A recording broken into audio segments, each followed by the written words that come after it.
We're not just disarming terrorists. We are transforming them.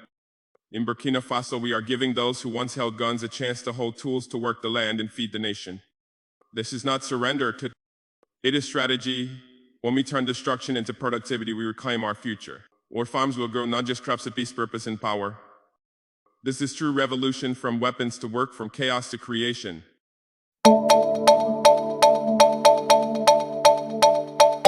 Welcome to Talk of Africa 360, your source for insightful news, analysis, and thoughtful commentary.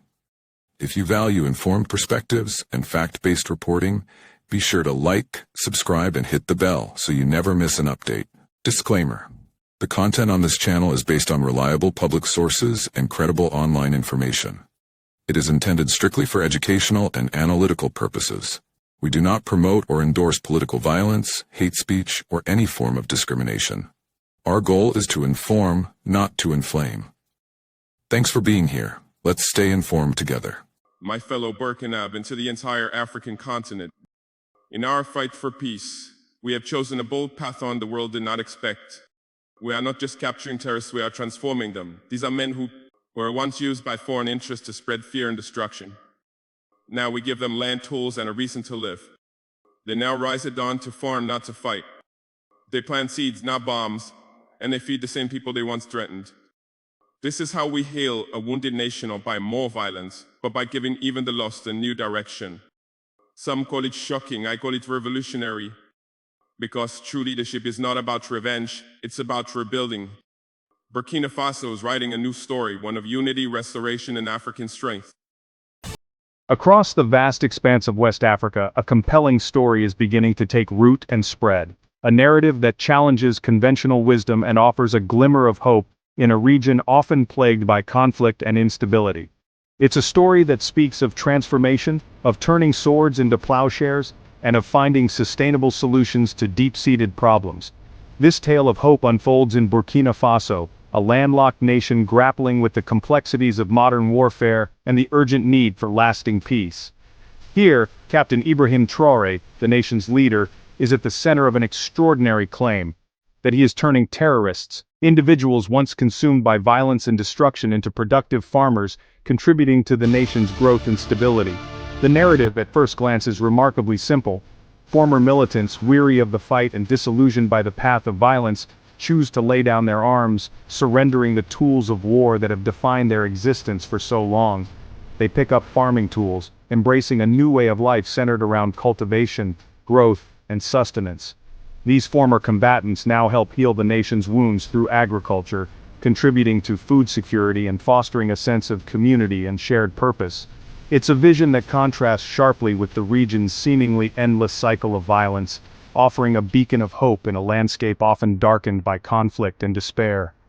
This approach is offering redemption to those who have strayed down a destructive path and promising food security to a nation grappling with the challenges of feeding its population. It's a shift away from endless war, a move towards sustainable peace and prosperity. But is this poetic solution truly reality, a genuine transformation taking place on the ground? Or is it just a myth? A carefully constructed narrative born from desperation and the urgent need for a solution to the ongoing crisis.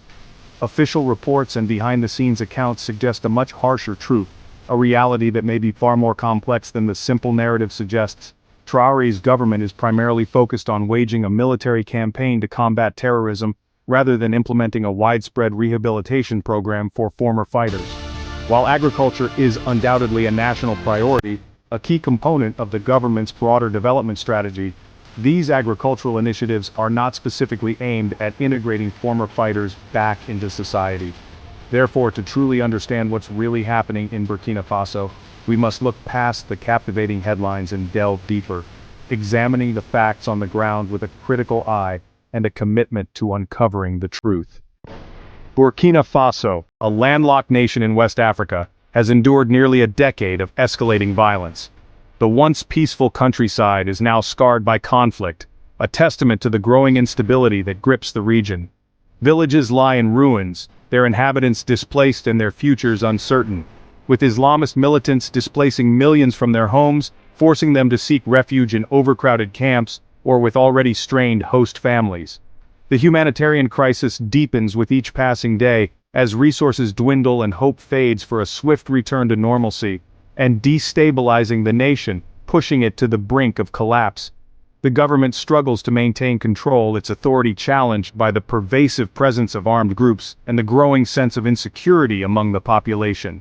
Amid this chaos, Captain Ibrahim Traoré, a young and relatively unknown military officer, seized power in 2022, promising a radical departure from the status quo and a renewed commitment to fighting the insurgency. His rise to power marked yet another chapter in Burkina Faso's turbulent history, promising a new era of sovereignty and strength, vowing to restore order and stability to a nation teetering on the edge. He pledged to defend Burkina Faso's territorial integrity and to safeguard its people from the threat of terrorism. At just 34, a stark contrast to the seasoned politicians who had previously led the country. He became the world's youngest leader, inheriting a nation burdened by conflict, poverty, and deep-seated social divisions. The weight of responsibility rested heavily on his young shoulders, vowing to reclaim territory and restore dignity to a people who had suffered for far too long. He promised to take the fight to the insurgents, pushing them back from the areas they controlled and re-establishing government authority. His message of anti-imperialism and self-reliance resonated deeply with many Burkinabés who felt that their country had been exploited and marginalized by foreign powers for decades, resonated with a desperate youthful population eager for change and yearning for a brighter future. They saw in Traoré a leader who understood their struggles and who was willing to fight for their interests. Traoré's rise brought hope, a glimmer of optimism in a country shrouded in darkness. People dared to believe that things could finally get better, that their lives could be transformed for the better. But the challenges were immense, a daunting array of obstacles that threatened to derail his ambitious agenda. A fractured army, plagued by internal divisions and a lack of resources.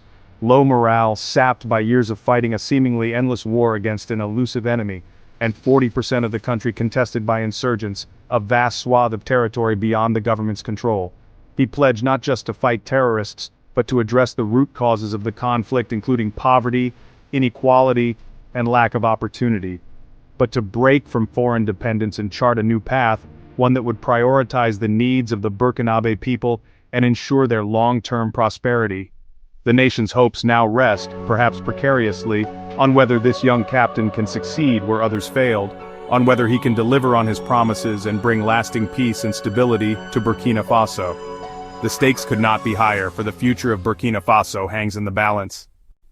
The idea of transforming terrorists into farmers under Traoré is a powerful myth, not policy.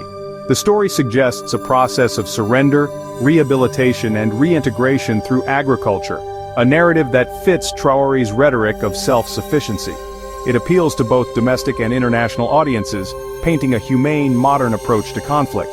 But there's no evidence of any large-scale government program converting fighters into farmers. Isolated cases may exist, but they're not state-driven. The reality is that the government's approach to militants is far more punitive. The myth persists, but the facts tell a different story.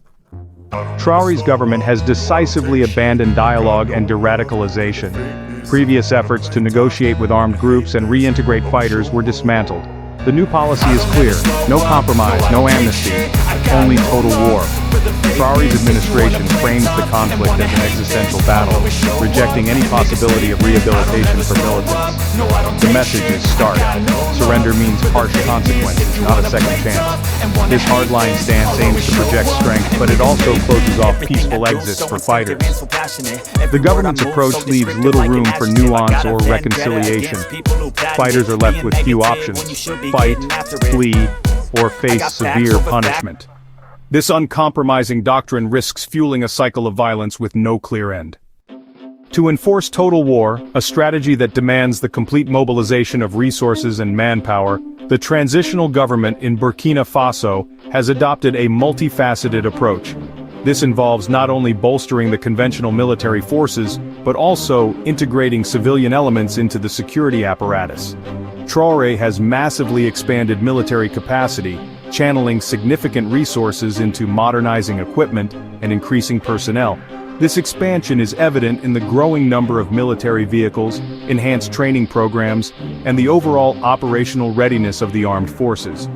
This strategy is relying on both volunteers ordinary citizens stepping forward to defend their communities and technology, specifically advanced weaponry and surveillance systems, to gain an edge in the fight against insurgents.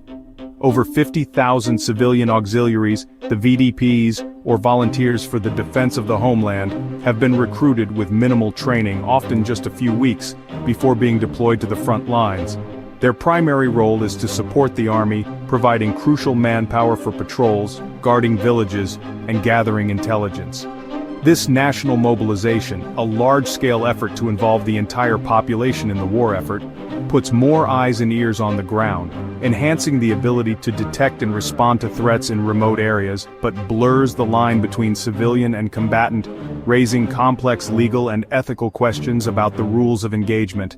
This blurring raises concerns about abuses, potential human rights violations, and the protection of civilians in conflict zones. Simultaneously, the government has invested in advanced combat drones, acquiring sophisticated technology to enhance its military capabilities. This is giving the military new surveillance, reconnaissance, and intelligence-gathering capabilities, allowing for better situational awareness, and strike capabilities, enabling targeted operations against insurgent positions and infrastructure. The dual focus on mass mobilization, bringing in large numbers of civilian volunteers and high-tech warfare, utilizing cutting-edge technology, underscores a military-first doctrine, prioritizing military solutions to the complex challenges facing the nation. Critics warn that this approach ignores the root causes of conflict, the underlying issues that fuel instability: poverty, injustice, widespread economic inequality, and poor governance, which create fertile ground for extremism and violence. Short-term gains may come at the cost of long-term stability, potentially exacerbating existing tensions and undermining efforts to build a lasting peace. While de-radicalization— I don't ever slow up, no I don't take shit. I got no love for the fakeness. If you wanna play tough and wanna hate this, I'll always show up. I don't ever slow up, no I don't take shit. I got no love for the fakeness. If you wanna play tough and wanna hate this, I'll always show up and make a statement. I don't ever slow up, no I don't take shit. I got no love for the fakeness. If you wanna play tough and wanna hate this, I'll always show up and make a statement. Everything I do so instinctive and so passionate. Every word I'm— two separate wars, one for security, one for food sovereignty. The plowshares are for the farmers, not the fighters. Despite the— I don't ever slow up, no I don't take shit. I got no love for the fakeness. If you wanna play tough and wanna hate this, I'll always show up. I don't ever slow up, no I don't take shit. I got no love for the fakeness. If you wanna play tough and wanna hate this, I'll always show up and make a statement. I don't ever slow up, no I don't take shit. I got no love for the fakeness. If you wanna play tough and wanna hate this, I'll always show up and make a statement. Everything I do so instinctive and so passionate. Every word I move so descriptive like an adjective. I got a vendetta against people who patented being negative when you should be getting after, fueling endless cycles of violence. Despite the worsening conflict, Traoré remains wildly popular at home and across Africa. He's seen as a Pan-Africanist, defying foreign influence and championing sovereignty. His military image and rhetoric inspire hope among a population weary of outside control. This popularity gives him a strong mandate to pursue hardline policies, shielding him from criticism. Supporters view the violence as proof of the struggle's difficulty, not a failure of leadership. Yet, there's a growing gap between public perception and the grim reality on the ground. Traoré's methods have yet to deliver the promised peace. The question is how long this support will last if violence continues to rise. The myth of turning terrorists into farmers endures because it offers hope for peace through creation, not destruction. But in reality, Traoré's government has chosen total war, not reconciliation. The agricultural offensive is about feeding the nation, not converting its enemies. Military-first strategies have escalated violence and failed to address the roots of conflict. True peace requires more than force. It needs justice, opportunity, and dialogue. Burkina Faso's future may depend on finding a middle ground, combining security with real efforts at reconciliation and development. Only by sowing both security and opportunity can the seeds of lasting peace take root. As reactions continue to pour in from across the continent, one thing is clear. Africa is demanding respect, sovereignty, and accountability. Was this just a diplomatic misstep or a deeper sign of shifting global alliances? We'll be watching closely. If you found this story important, don't forget to like, share, and subscribe for more real, unfiltered African news. This is Talk of Africa 360, telling the stories that matter.